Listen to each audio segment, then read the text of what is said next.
October 15, 1997 அப்போ NASA, ESA and Italian space ஏஜென்சியான ASI இந்த 3 ஸ்பேஸ் ரிசர்ச் ஆர்கனைசேஷனும் சேட்டனை பற்றியும் அதோடைய பிளானட்டரி சிஸ்டத்தை பற்றி படிக்கிறதுக்காக கசினி-ஹைகன்ஸ் அப்படிங்கிற ஒரு ஸ்பேஸ் மிஷனை முன்னிறுத்துகிறாங்க. இந்த மிஷனில் நாசாவுடைய கசினி ஸ்பேஸ் ப்ரோப் அண்ட் ஈசாவுடைய ஹைகன்ஸ் லேண்டர் பார்த்திங்கன்னா அனுப்புகிறாங்க. இந்த ஹைகன்ஸ் லேண்டர் பார்த்திங்கன்னா சேட்டனுடைய லார்ஜஸ்ட் மூணான டைட்டனில் லேண்டான ஒரு லேண்டர்.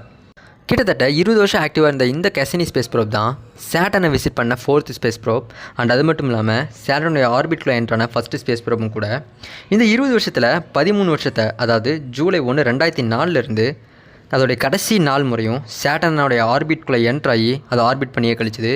இந்த 20 வருஷம் ஃபுல்லாக பார்த்திங்கன்னா சேட்டனை பற்றியும் அதோடைய மூன்ஸை பற்றியும் அண்ட் அதோடைய ரிங்ஸை பற்றியும் பார்த்திங்கன்னா ரிசர்ச் பண்ணி நிறைய இமேஜஸ் நம்ம பூமிக்கு அனுப்பிச்சு.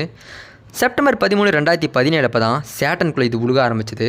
அது கடைசி தருணத்தில் எடுத்த இந்த ஃபோட்டோ தான் இது. இதில் நம்ம என்சிலட்டஸ் மறைகிறத அவங்களால